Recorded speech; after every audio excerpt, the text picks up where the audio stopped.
주문 이 사건 심판 청구를 기각한다. 먼저 적법 요건에 관한 법정 의견의 요지를 말씀드립니다. 피청구인은 이 사건 탄핵소추의 의결은 헌법 65조 2항 단서가 정하는 국회 제적의원 3분의 2 이상의 찬성을 충족시키지 못하였기 때문에 이 사건 탄핵심판 청구는 부적법하다고 주장합니다. 우선 국무총리는 헌법 86조에 따라 국회의 동의를 얻어 대통령이 임명하지만 국민으로부터 직접 선출된 대통령의 민주적 정당성과 비교하면 상당히 축소된 간접적인 민주적 정당성만을 보유하고 있어 대통령 권한 대행자로서 국무총리는 대통령과는 확연히 구분되는 지위에 있습니다. 다음으로 헌법 71조가 규정하는 대통령 권한 대행은 헌법과 법령상으로 대행자에게 미리 예정된 과업의 수행을 의미하는 것이지 권한대행 또는 권한대행자라는 공직이나 지위가 새로이 창설되는 것이라고 볼 수 없습니다. 여기에 해당 공직의 박탈을 통하여 헌법을 수호하고자 하는 탄핵심판 제도의 취지를 종합하면 대통령의 권한을 대행하는 국무총리에 대한 탄핵소추에는 본래의 신분상 지위에 따라 헌법 65조 2항의 본문에 의한 의결 정족수를 적용함이 타당합니다. 이 사건 탄핵소추는 국무총리에 대한 탄핵소추 의결 정족수인 국회 제적의원 과반수의 찬성으로 의결되어 적법하므로 피청구인의 주장은 이유 없습니다. 다음으로 본안에 관한 재판관 문영배, 재판관 이미선, 재판관 김영두, 재판관 정정미의 기각 의견 요지를 말씀드립니다. 우선 피청구인의 헌법 또는 법률 위반 여부를 소추 사유별로 살펴보겠습니다. 첫째, 특별검사 임명 법률안에 대한 제2요구권 행사 관련입니다. 대통령의 법률안 제2요구권 행사에 대한 폭넓은 판단 재량, 국무총리 및 국무회의의 헌법상 지위와 성격 등에 더하여 피청구인이 국무총리로서 대통령에게 법률안 제2요구권 행사를 적극적으로 종용, 권고하거나 대통령의 법률안 제2요구권 남용 행위를 조장, 방치하였음을 인정할 만한 증거나 객관적 자료는 찾을 수 없습니다. 따라서 피청구인이 헌법 7조, 40조, 49조, 86조 등을 위반하였다고 볼 수 없습니다. 둘째, 비상계엄 선포 및 내란 행위 관련입니다. 피청구인이 비상계엄 선포에 절차적 정당성을 부여하기 위하여 국무회의 소집을 건의하는 등의 적극적 행위를 하였거나 국회에 비상계엄 해제 요구 결의안 가결 이후 국무회의 소집을 건의하지 않았다는 등의 소추 관련 사실을 인정할 만한 증거나 객관적 자료는 찾을 수 없습니다. 따라서 피청구인이 헌법 7조, 86조, 국가공무원법 56조 등을 위반하였다고 볼 수 없습니다. 셋째, 공동국정운영 관련입니다. 피청구인이 발표한 담화문의 전체적 취지는 비상계엄 선포와 해제 이후에 민심 수습과 안정을 위하여 행정부와 여당은 서로 협력하여 최선을 다하겠다는 의지를 국민에게 피력한 것으로 해석됩니다. 여기서 더 나아가 행정부와 입법부 간 독립성의 원리에 의해 이루어지는 대통령제 정부 형태를 몰각하려는 의도까지 있었다고는 볼 수 없습니다. 이후 피청구인이 담화에 근거하여 여당 대표와 공동으로 국정을 운영하였다고 볼 만한 직접적 근거나 사례도 찾을 수 없습니다. 따라서 피청구인이 헌법 7조, 66조 4항, 74조 1항 등을 위반하였다고 볼 수 없습니다. 넷째, 특별검사 후보자 추천 의뢰 관련입니다.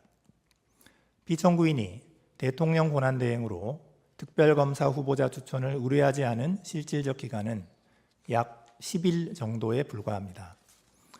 추천위원회 구성이 헌법재판소에 계속 중인 권한쟁의 심판 사건에서 문제되는 특별검사 후보 추천위원회의 구성 및 운영 등에 관한 규칙에 근거하고 있어 추천위원회의 특별검사 후보 추천 의뢰의 적절성 및 그 영향을 검토할 시간이 필요하였던 사정이 엿보입니다.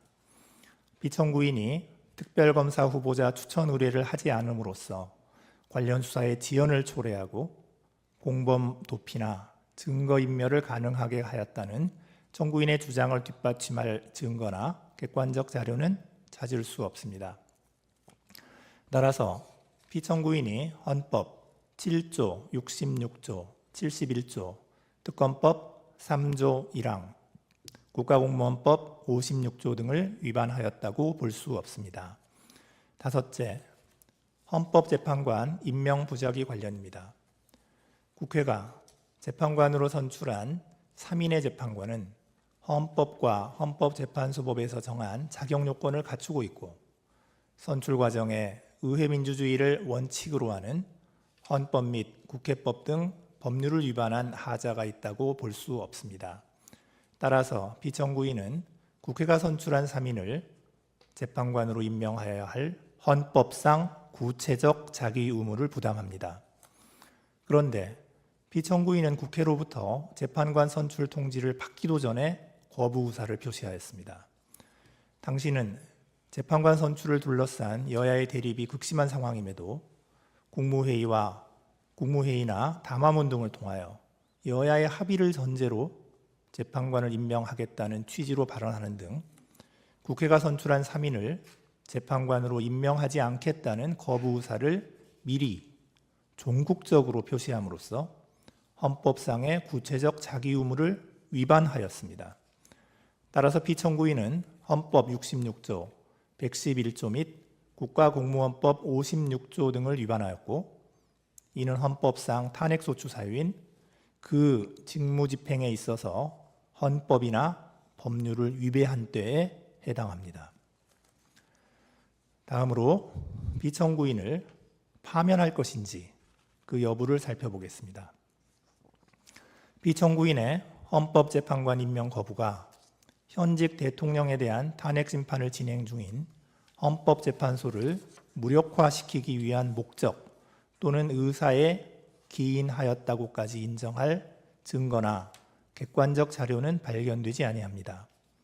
또한 당시 헌법재판관 임명을 둘러싼 정치적 갈등이 지속되던 와중에 현직 대통령에 대한 탄핵소추 의결로 피청구인의 대통령 권한대행으로서의 역할과 범위 등에 관한 논란이 계속되고 있었다는 점 등을 고려하면 피청구인이 헌법 및 법률 위반이 임명권자인 대통령을 통하여 간접적으로 부여된 국민의 신임을 배반한 경우에 해당한다고 단정할 수 없습니다. 따라서 피청구인에 대한 파면 결정을 정당화하는 사유가 존재한다고까지는 볼 수 없습니다. 이상입니다. 재판관 김복형의 기각 의견 요지를 말씀드리겠습니다. 저는 특별검사 임명 법률안에 대한 저희 요구권 행사, 비상계엄 선포 및 내란 행위, 공동국정 운영, 특별검사 후보자 추천 의뢰와 관련하여 피청구인의 헌법 또는 법률 위반을 인정할 수 없다는 재판관 문영배, 재판관 이미선, 재판관 김영두, 재판관 정정미의 기각 의견에 동의합니다. 다만 이 사건 소추 사실 중 피청구인의 헌법재판관 임명 부작위와 관련하여서도 피청구인의 헌법 또는 법률 위반을 인정할 수 없다고 생각합니다. 그 이유는 다음과 같습니다. 헌법재판관 임명권 행사에 있어 대통령의 자기 의무가 있더라도 국회 선출 재판관을 선출한 후 즉시 임명해야 할 의무가 있다고 보기는 어렵습니다. 대통령의 헌법재판관 임명 권한의 행사 기한은 국회 선출 재판관이 헌법과 헌법재판소법이 정하는 자격 요건을 구비하였는지 여부나 선출 과정에서 헌법 및 국회법 등 법률을 위반한 하자가 있는지 여부 등을 신중하게 확인하고 검토할 시간 등을 고려한 상당한 기간 내라고 해석하는 것이 타당합니다. 피청구인의 구체적인 자기 의무는 피청구인이 국회로부터 재판관 선출 통지를 받은 이후 비로소 발생하는데 피청구인의 국무회의나 담화문의 발언은 재판관 선출을 둘러싼 여야의 대립이 극심한 상황이었던 점을 감안하더라도 재판관 선출 경위나 재판관 선출 통지 후 피청구인에 대한 탄핵 소추안이 가결될 때까지 피청구인이 국회 선출 3인을 재판관으로 임명하지 않겠다는 거부 의사를 밝힌 적은 없는 점 등에 비추어 국회 선출 3인을 재판관으로 임명하지 않겠다는 거부 의사를 미리 종국적으로 표시한 것으로 볼 수는 없습니다. 2024년 12월 26일 14시 56분경 국회에서 3인의 재판관에 대한 선출안이 가결된 후 대통령을 수신자로 하여 헌법재판관 선출을 통지한 다음 날인 2024년 12월 27일 16시 37분경 피청구인에 대한 탄핵 소추안이 가결된 경위 등에 비추어 재판관의 자격요건 구비나 선출 과정에서의 헌법 및 국회법 등 위반 여부를 검토할 상당한 기간이 경과하였다고 단정하기 어렵습니다. 따라서 피청구인의 헌법재판관 임명 부작위가 헌법 66조, 111조 및 국가공무원법 56조 등을 위반하였다고 볼 수 없습니다. 이상입니다.